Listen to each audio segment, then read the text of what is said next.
Hello viewers, আসসালামু আলাইকুম। আশা করি আপনারা সকলে ভালো আছেন।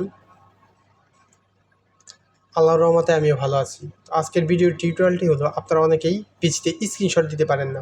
এটা কিভাবে দিবেন? তো মূল পর্বে যাওয়ার আগে আপনাদের কাছে একটাই অনুরোধ করব, আপনারা যদি আমার চ্যানেলে নতুন হয়ে থাকেন তাহলে অবশ্যই সাবস্ক্রাইব করবেন, পাশে থাকা নোটিফিকেশন বেল আইকনটি বাজিয়ে দিবেন। লাইক, কমেন্ট এবং শেয়ার করতে ভুলবেন না। তো চলুন আজকের ভিডিওর মূল পর্বে যাওয়া যাক।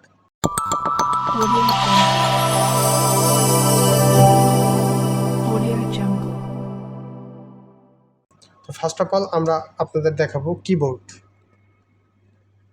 কিবোর্ডে দেখবেন অনেকগুলা কি আছে, তার ভিতরে দেখেন এই জায়গায় আমি ভালো করে দেখাচ্ছি।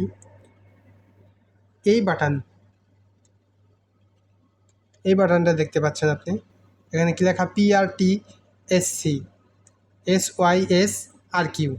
এই বাটনটায় যখন আপনি ক্লিক করবেন তখন দেখবেন অটোমেটিক স্ক্রিনে স্ক্রিনশট হয়ে যাবে। দেখেন আমি দেখাই।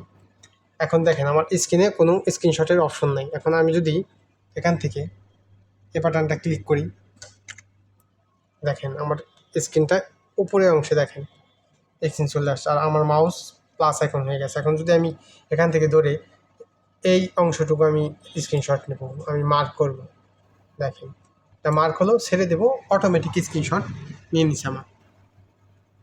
তো এখন আমি এটা কীভাবে দেখব? আমি যাব আমার পিসিতে গিয়ে সরাসরি আমি গ্যালারিতে চলে যাব। দেখেন এই যে আমি যেটা এইমাত্র স্ক্রিনশট নিলাম, যেটা আমি স্ক্রিনশট নিচ্ছি দেখতে পারতেছি। তো ধন্যবাদ। আজকের ভিডিওটি এই পর্যন্তই ছিল। আশা করি আপনারা ভালো কিছু শিখতে পেরেছেন। আমার পাশেই থাকবেন নতুন নতুন ভিডিও পাওয়ার জন্য। আসসালামু আলাইকুম।